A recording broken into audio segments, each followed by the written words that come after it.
বন্ধুরা, মেয়েটি ৬ বছর পর দেশে আসে, কিন্তু সে ভাবতেও পারেনি যে হঠাৎ দেখা হয়ে যাবে তার প্রাক্তন প্রেমিকের সাথে।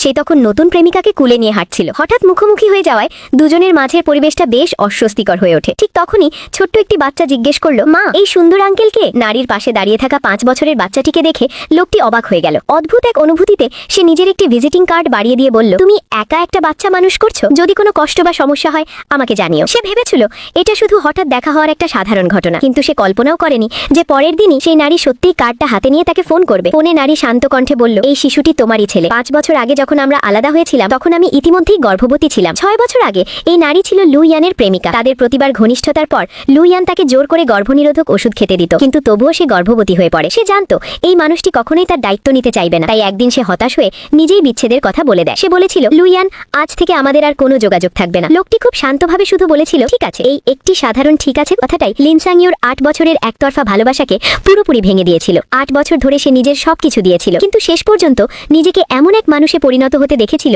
যাকে ডাকা হলে আসে আর তাড়িয়ে দিলে চলে যায়। শেষ পর্যন্ত সে বিদেশে চলে যায় এবং একাই নীরবে সন্তানের জন্ম দেয়। কিন্তু ভাগ্য যেন তার সাথে এক নিষ্ঠুরী রসিকতা করল। হঠাৎ তার ছেলে লিনিও গুরুতর অসুস্থ হয়ে পড়ল, অ্যাকিউট লিউকেমিয়া। নারী অসহায় হয়ে বলল, তুমি শিশুটির বাবা, আমি চাই তুমি একটা ম্যারো ম্যাচিং টেস্ট করাও। সে সন্তানের চুল দেখিয়ে বলল, চাইলে ডিএনএ টেস্ট করেও সত্যতা যাচাই করতে পারে। কিন্তু ৩ দিন কেটে গেল, তবুও লু ইয়ানের কাছ থেকে কোনো উত্তর এলো না। অন্যদিকে তখন লু ইয়ানকে তার বন্ধুরা উৎসাহ দিচ্ছিল পুরনো প্রেমিকা বাই ইউয়েগুয়াংকে প্রপোজ করার জন্য। ঠিক তখনই হঠাৎ প্রাক্তন প্রেমিকা আরেকটি ছেলের আবির্ভাব তার মনকে পুরোপুরি অস্থির করে তুলল। একদিন হঠাৎ সে দরজার বাইরে সেই নারীকে দাঁড়িয়ে থাকতে দেখল। নারী অসহায় কণ্ঠে বলল, আমি তোমাকে ১ মিলিয়ন টাকা দেব, শুধু আমার ছেলেটাকে বাঁচিয়ে দাও। কিন্তু তখনও ভুল বোঝাবুঝি আর অহংকারের কারণে পরিস্থিতি আরো জটিল হয়ে উঠল। নারীটির আত্মসম্মান আবারও তার সামনে অপমানিত হলো। তবুও সে সবকিছু সহ্য করছিল, কারণ সে শুধু একজন মা যে নিজের সন্তানের জীবন বাঁচাতে মরিয়া।